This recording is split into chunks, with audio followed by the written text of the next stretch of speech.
Seattle Police Department has some serious staffing issues, and this has led to a report in the Seattle Times that they can't even assign investigators in a timely fashion to deal with new sexual assault and rape claims.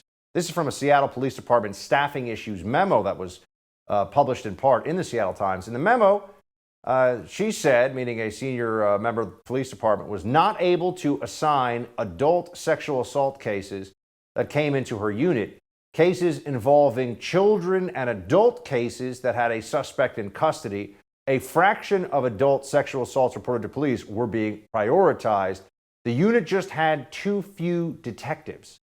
Not enough detectives in order to figure out, or rather in order to tackle the problems of crime in that city, which of course have gotten worse in Seattle the last 2 years, just like everywhere else, just like just like New York, of course, and Houston and Chicago and St. Louis and Phoenix and Atlanta and Detroit and name a city. Why is it all getting to be so much worse? 20%, 30% increases in overall crime, some cases 40 or 50% increases over a 2-year period. What the heck is going on? Well, in Seattle, we can trace it back pretty closely to 2020. Here was Seattle City Council President Lorena Gonzalez during an interview talking about defunding the police. Watch. What did end up getting cut from the budget? What we ended up looking at as a strategy is first and foremost, how can we prevent the police department from continuing to grow? We reduced their hiring budget by about $6.1 million in the form of transferring divisions out of the police department to make them a true civilian function. So it's a combination of cuts and transfers that led to a 20% reduction of the police department's budget. A 20% reduction of the police department's budget. Well, guess what? Over the last 2 years, the city of Chicago has seen a 25% drop in the number of officers. And when you have a 25% drop in the number of cops you have in a city of over 1 million people, you've got a problem on your hands, don't you? And that's exactly what we're seeing now. Wasn't this the most predictable, most obvious thing anybody could have ever imagined?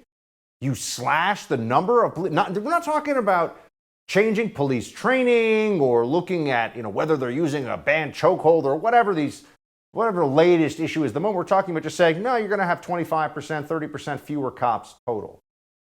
That's going to make people safer as crime was already rising.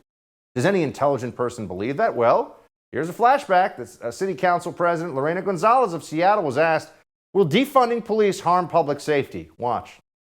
Is there a danger of defunding the police before these other programs that are supposed to fill that gap, before they're built up fully?